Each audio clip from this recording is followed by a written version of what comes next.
Informasi kurikulum akan disampaikan oleh Ustadz Febri Endras Prasetyo SPD. Kepada Ustadz Febri, kami persilakan. Bismillahirrahmanirrahim. Assalamualaikum warahmatullahi wabarakatuh. Alhamdulillahirabbil alamin. Wassalatu wassalamu ala asrofil anbiya'i wal mursalin wa ala alihi washabbihi ajmain. Rabbi shrahli sadri wa yassirli amri wahlul 'uqdatam min lisani yafqahu qawli, amma ba'du. Akan Bapak Ibu sekalian, saya Febri Endras Prasetyo selaku Wakakurikulum di SMP IT Taqiyah Rasyidah. Hari ini insya Allah saya akan sedikit memaparkan apa yang menjadi inti dari kegiatan kurikulum yang akan kami laksanakan selama pembelajaran 1 tahun nanti gitu ya. Apalagi melihat situasi masa pandemi saat ini yang mungkin susah diprediksi, yang sebelumnya mungkin dari Kementerian Pendidikan menginformasikan bahwasanya per tahun 2021-2020 ya, mulai bulan Juli ini bisa dilakukan tatap muka. Namun ala kulli hal ternyata perkembangan COVID-19 sampai saat ini sangat begitu memprihatinkan atau semakin buruk seperti itu, sehingga perlu ada kebijakan dari sekolah untuk mengantisipasi atau beradaptasi memberikan layanan pendidikan terbaik dari Taqiyah Rasyidah agar semuanya bisa berjalan dengan baik gitu ya. Nah, adapun prinsip dari kebijakan layanan pendidikan yang akan kami laksanakan, yang pertama adalah prioritas kesehatan dan keselamatan peserta didik, tenaga pendidik, ya, keluarga, masyarakat, ya. Ini menjadi prioritas utama kami untuk membuat program dan menyediakan layanan pendidikan yang akan kita laksanakan 1 tahun ke depan. Kemudian yang kedua, pentingnya tumbuh kembang peserta didik dan kondisi psikososial juga menjadi pertimbangan dalam layanan pendidikan yang kita buat selama 1 tahun nanti. Jadi Bapak Ibu sekalian, jadi pada intinya kebijakan yang kita ambil atau mungkin salah satunya awal sana pada kesempatan kali ini yang sedia kalanya bisa kita lakukan secara offline, bisa bertatap muka, bisa sharing dengan orang tua secara langsung. Namun ala kulli hal, karena masa pandemi ini di bulan-bulan ini ya, ada PPKM juga sampai tanggal 20, sehingga kita dipaksa ya untuk melakukan kegiatan ini secara online ya. Maka dari itu tidak lain dan tidak bukan kegiatan yang kita laksanakan pada hari ini itu prioritas utama kami adalah pada 2 poin ini gitu ya. Adapun yang kedua, prinsip pembelajaran masa pandemi yang akan kita lakukan ya, secara normal jika kita melakukan pembelajaran secara normal atau yang sudah kita lakukan sebelumnya ya, pembelajaran dilakukan dengan tatap muka. Jadi saya yakin semua siswa, semua orang tua berharap, bahkan guru-guru pun juga berharap bahwasanya layanan pendidikan yang Bapak Ibu terima nanti itu bisa dilakukan secara tatap muka, dan itu menjadi keinginan seluruh bangsa Indonesia. Kemudian adanya interaksi guru dan murid secara langsung ya. Kenapa ini penting? Karena secara langsung keteladanan itu lebih mudah dicontohkan ketika siswa dan murid itu bertemu ya. Jika tidak, maka itu akan sedikit mengurangi esensi atau mungkin agak sedikit berbeda dengan apa yang sudah kita lakukan sebelumnya. Yang ketiga, pembelajaran dilakukan di kelas dan lingkungan sekolah. Nah, kalau dulu-dulu dalam pikiran kita, dalam paradigma kita, dalam apa yang kita bayangkan, kalau belajar itu ya di kelas, di lingkungan sekolah, tidak di rumah kayak gitu. Nah, inilah kondisi-kondisi normal yang pada intinya dulu terjadi seperti ini. Dan bahkan kita akan mendambakan pembelajaran besok sekolah itu ya seperti ini. Pembelajaran dilakukan dengan tatap muka, interaksi guru dan murid secara langsung, pembelajaran dilakukan di lingkungan sekolah. Sehingga mungkin bagi Bapak Ibu yang bekerja itu bisa memang bisa bekerja tanpa harus memikirkan anak di rumah karena anak sudah dititipkan di sekolah. Itu ketika kondisi normal. Namun pada saat ini kita dihadapkan pada suatu masa, yaitu masa pandemi, yang kita harus membuat cara baru, cara belajar baru yang intinya sama, namun caranya saja yang mungkin agak sedikit kita rubah biar semua esensi pendidikan yang kita laksanakan itu semua tercapai. Yang pertama adalah pembelajaran dilakukan secara daring. Ya, atau secara online. Jadi yang awalnya mungkin pembelajaran harus dilakukan dengan tatap muka, maka dimungkinkan besar untuk saat ini kemungkinan paling banyak pembelajaran akan dilakukan secara online. Dan ini pun masih banyak problem yang akan muncul. Kenapa problem itu muncul? Ya karena memang kita belum siap untuk menghadapi itu. Makanya nanti kita semuanya harus menyiapkan kira-kira antisipasi apa yang bisa kita lakukan untuk menghadapi pembelajaran secara daring. Dan ini saya yakin tidak semua pihak siap. Namun mau tidak mau kita semua harus cepat beradaptasi dan mengantisipasi kemungkinan terburuk jika pembelajaran dilakukan secara daring ya, atau secara online. Yang kedua, interaksi guru dan murid tidak langsung. Nah, ini bagaimana pihak sekolah membuat program biar interaksi guru dan murid itu bisa dilakukan secara langsung walaupun menggunakan media. Nah, ini menjadi prioritas kami, terutama di SMP Taqiyya Rasyidah, bagaimana menghadirkan pembelajaran secara langsung walaupun mungkin bisa virtual atau mungkin nanti ada program-program lainnya yang kita bisa ajukan. Nah, kemudian yang menjadi prinsip penting berikutnya adalah pembelajaran di mana saja. Beberapa waktu saya masih ingat gitu ya, ada status atau ada apa, ya belajar tuh di sekolah, di rumah itu nggak belajar. Nah, ini quote yang sangat kurang bagus gitu ya. Jadi kalau kita melihat prinsip dalam pendidikan Islam, kewajiban menuntut ilmu itu adalah semenjak kita dibuayan sampai kita meninggal. Dan otomatis kita tidak mungkin sekolah dari sejak lahir sampai sampai meninggal. Maka dari itu perlu kita rubah perspektif atau sudut pandang pendidikan kita atau pembelajaran kita. Jadi belajar bisa di mana saja, kapanpun dan dimanapun, baik itu di sekolah, di rumah, di dapur atau mungkin di mana saja gitu ya. Maka dari itu ini menjadi prinsip penting yang harus kita pegang besok, bahwasanya belajar itu tidak harus di sekolah, tapi sekolah itu menjadi lingkungan bersama anak-anak untuk bertukar pikiran apa yang sudah mereka pelajari selama di rumah maupun di lingkungan masyarakat. Jadi ketiga poin ini sangat penting untuk kita jadikan prinsip ketika untuk melaksanakan pembelajaran di masa pandemi yang akan datang. Nah, kemudian masalah-masalah umum yang terjadi. Baik, sebelum itu Bapak Ibu sekalian, mungkin saya pengen biar fresh gitu ya, biar fresh. Coba Bapak Ibu ketikan di kolom chat kira-kira masalah umum apa yang terjadi jika pembelajaran dilakukan secara daring atau online ya.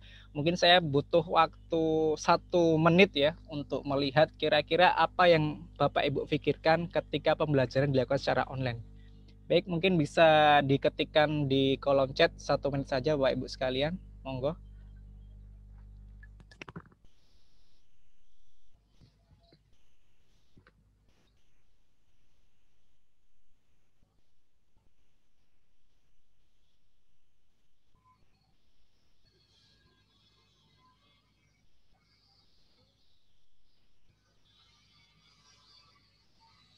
Ya, sambil menunggu ya biar ya sinyal 1 ya. Baik, sinyal orang tua kurang mampu mendampingi, pembelajaran online anak kurang paham, bosan. Sinyal ya, kebanyakan sinyal ini yang sementara. Baik, saya tunggu yang lain.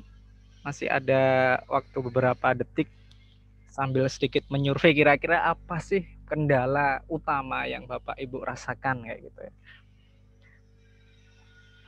Orang tua yang kurang bisa maksimal mendampingi, sinyal baik ya. Anak kurang paham, anak kurang bisa memahami. Oke, baik. Sudah ada 2 poin, sinyal dan kurang pahamnya anak-anak dalam pembelajaran. Ya. Kurang optimal karena tidak ada interaksi langsung antara guru dan murid. Ya, baik. Anak kurang paham, bosan, waktu yang bertabrakan sama saudara. Ya, mungkin bagi orang tua yang mungkin anaknya banyak atau bagaimana dan HP-nya terbatas gitu ya.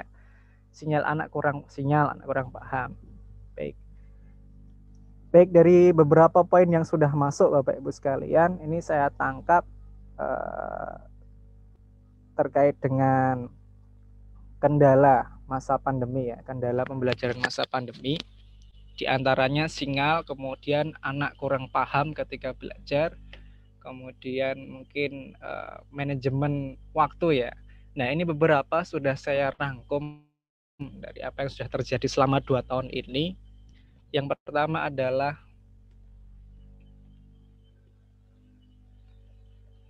ya, prioritas kesehatan yang pertama sekalian. Jadi awal mula kenapa pembelajaran ini muncul dengan sistem daring atau online itu tidak lain dan tidak bukan yang pertama adalah prioritas kesehatan. Kalau waktu sebelum-sebelumnya, mohon maaf, di lingkungan kami gitu ya, tidak begitu banyak muncul kasus COVID-19. Namun 2-3 bulan ini ya semenjak Lebaran terutama, itu kasus itu kok banyak sekali di lingkungan saudara-saudara kami ya, terutama di keluarga SMP Takia Rosyida. Maka dari itu sebagai prioritas utama, yang penting bagaimana kesehatan anak itu terjaga, kesehatan seluruh keluarga dan masyarakat dan orang tua SMP Takia Rosyida terjaga.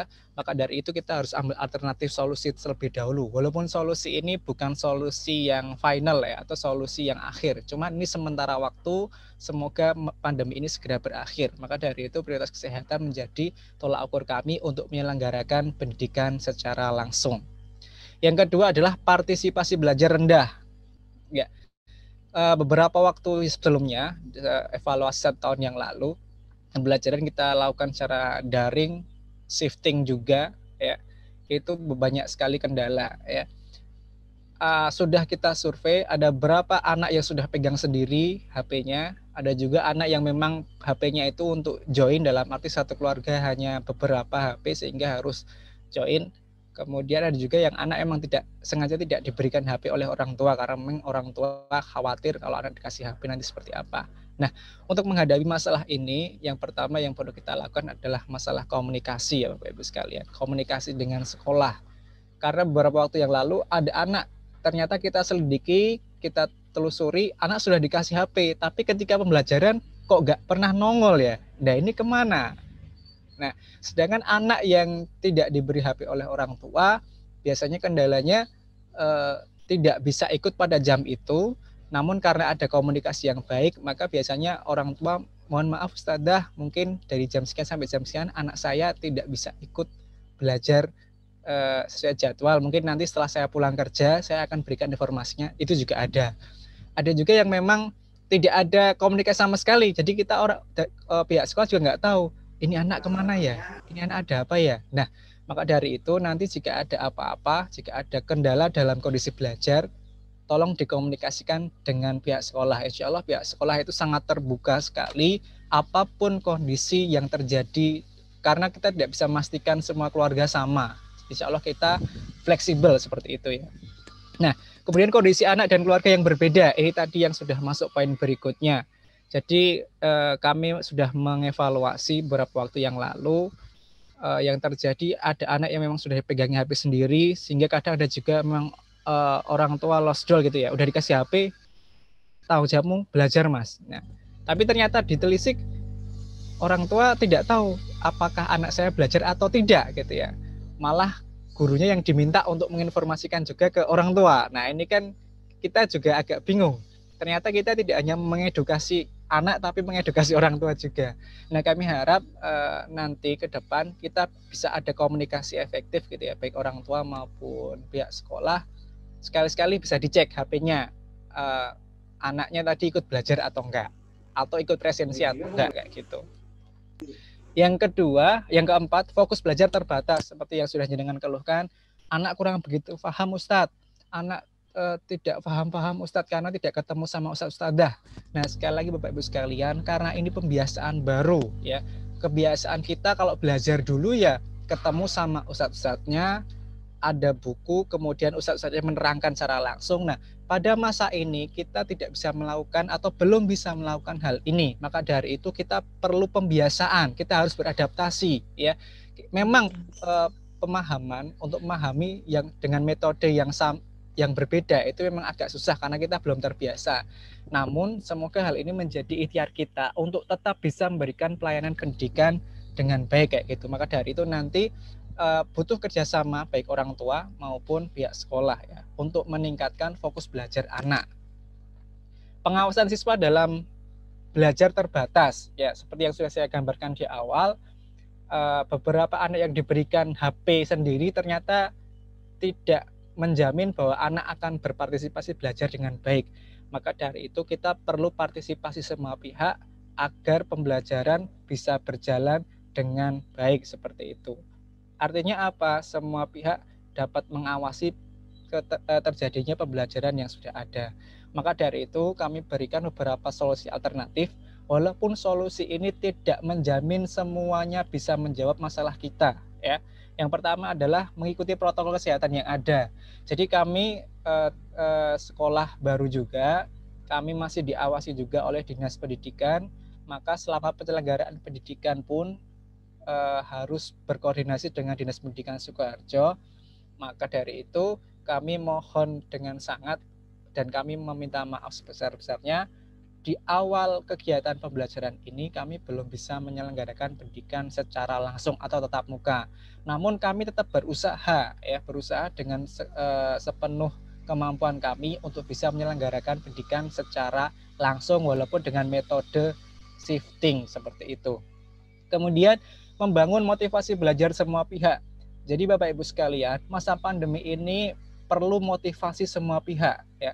Jika kita menyalahkan satu sama lain, mungkin masalah tidak akan pernah selesai. Maka dari itu kita perlu membangun motivasi semua pihak. Insya Allah nanti kita berusaha memotivasi anak-anak biar mau belajar dengan baik. Dan itu juga perlu juga dukungan dari orang tua untuk membantu anak-anak memotivasi saja, sekedar memotivasi saja, seperti itu. Kemudian fleksibilitas dalam penerapan sistem pembelajaran daring.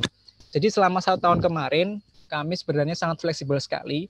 Jadi tetap pembelajaran secara umum, kita buatkan desain jadwal, kita membuatkan waktu pembelajaran agar anak-anak yang fasilitasnya sudah memadai itu bisa ikut sesuai jadwal. Namun jika dimungkinkan, jika ada dari Bapak Ibu sekalian nanti ternyata Ustadz mohon afan Ustadz ini HP cuma 1, kemudian ini buat kerja kami sebagai orang tua, ya tidak masalah, dikonfirmasi saja kepada wali kelas biar nanti ada tindak lanjut. Misalkan Bunda tidak mengapa mungkin di jam ini tidak ikut pembelajaran, namun akan kita berikan modul terstruktur atau mengikuti informasi pembelajaran yang sudah dilaksanakan di waktu yang lain, seperti itu. Jadi insya Allah kami tidak kaku, bahkan mungkin ketika anak tidak mengerjakan tugas nggak kami marahin, tidak ada hukuman, tidak kami marahin, ya. Karena pada masa pandemi ini yang penting adalah bagaimana anak itu cara belajar mereka seperti apa, ya.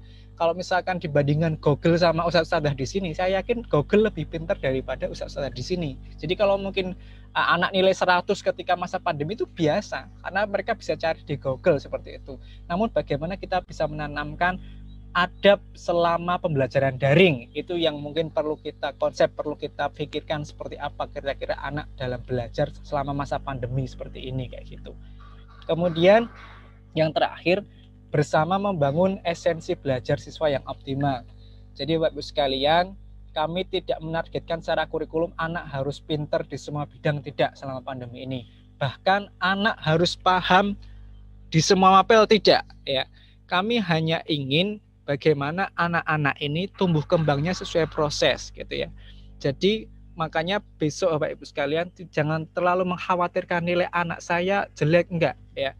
Kami ingin memberikan fasilitas atau layanan pendidikan kami itu lebih berorientasi pada proses, bagaimana anak itu belajar, bagaimana anak itu belajar tentang kejujuran.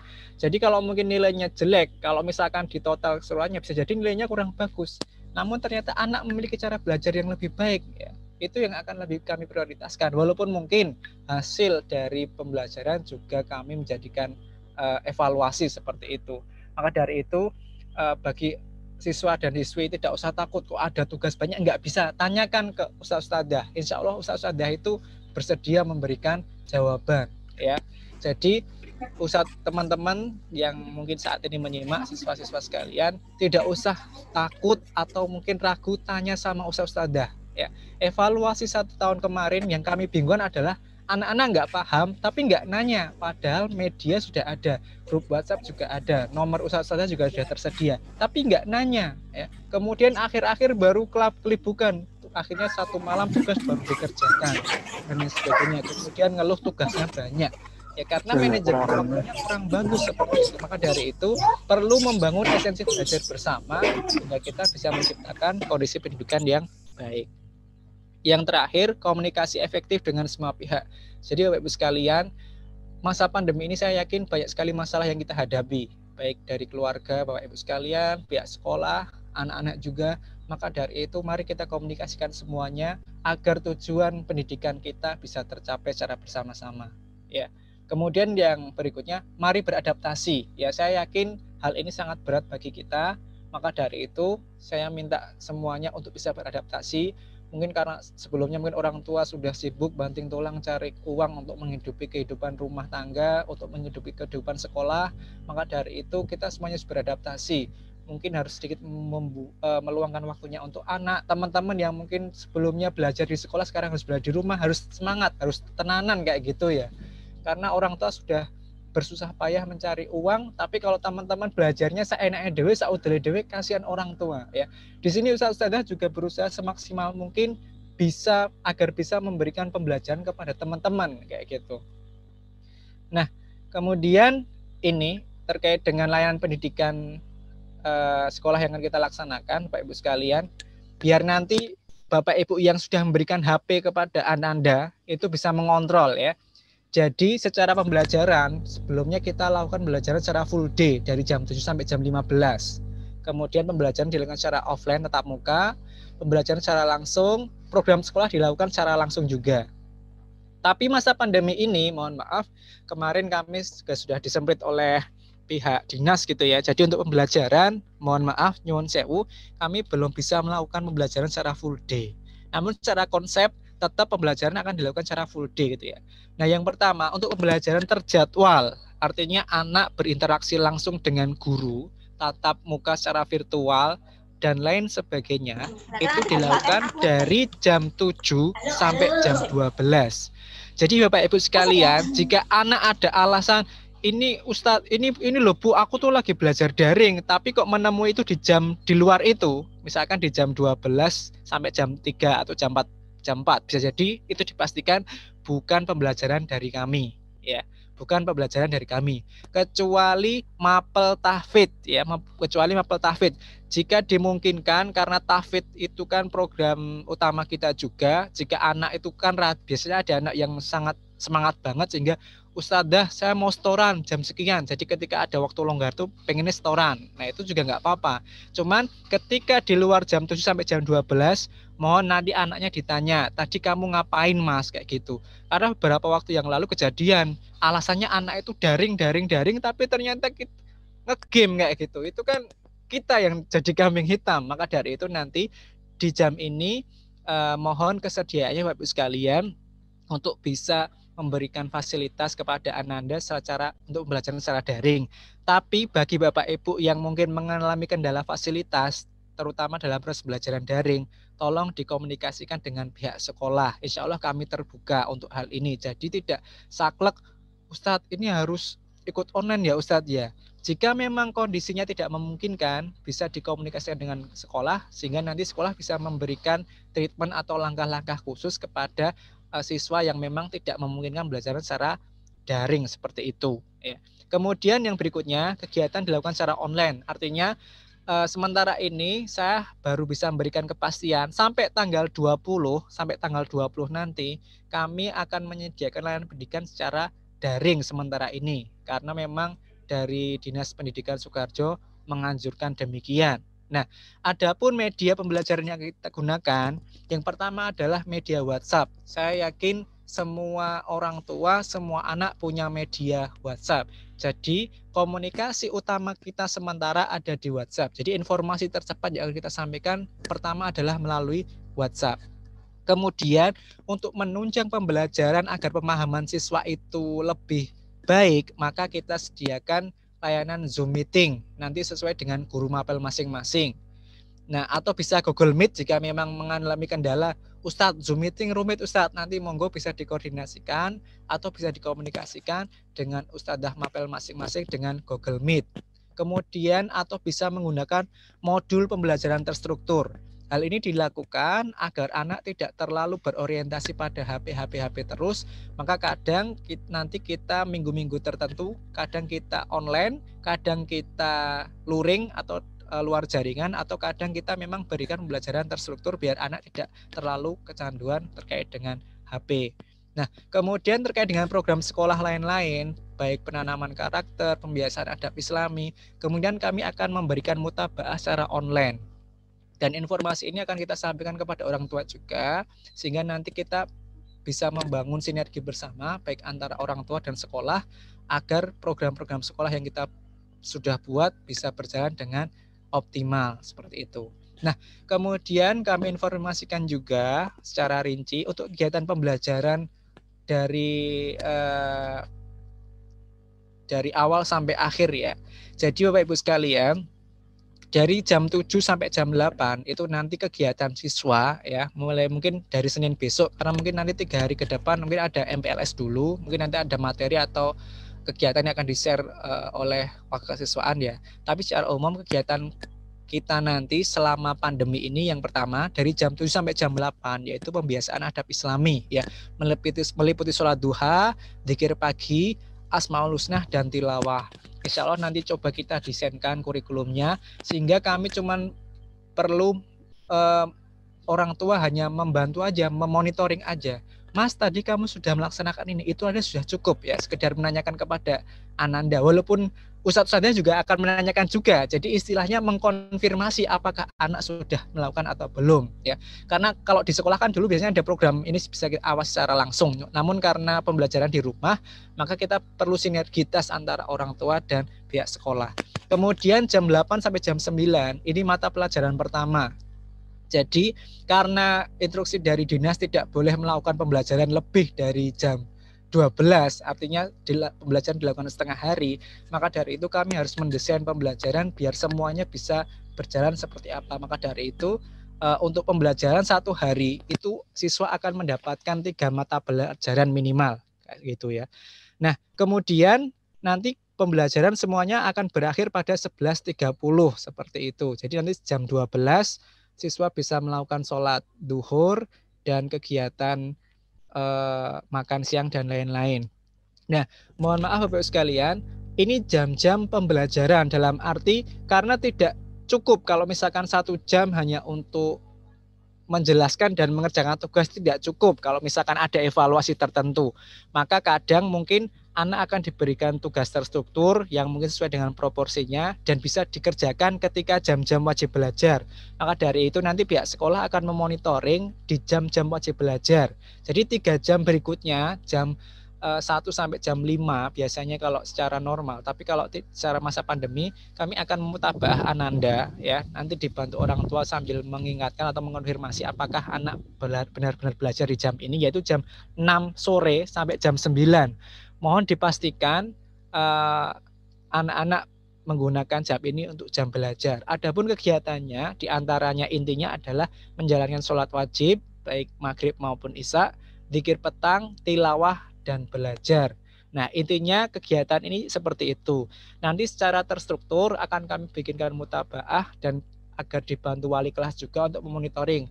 Mas, apakah kamu sudah melakukan ini dan sebagainya, seperti itu Bapak Ibu sekalian.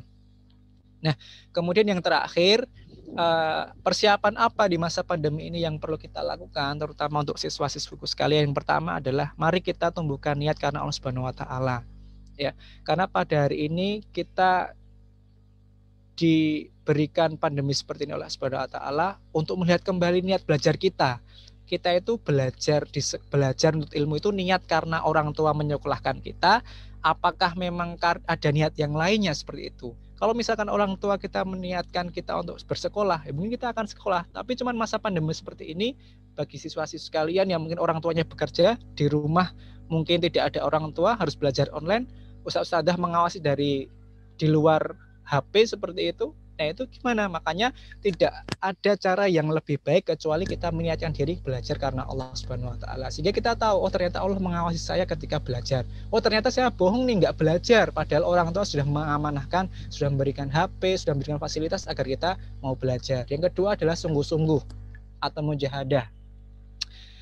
Jika kita dalam kondisi seperti ini tidak sungguh-sungguh, tidak tenanan, ya, tidak serius, maka semuanya akan sia-sia. Jadi apapun kondisinya, jika kita melakukan semuanya dengan sungguh-sungguh, saya yakin semuanya akan bisa terselesaikan seperti itu.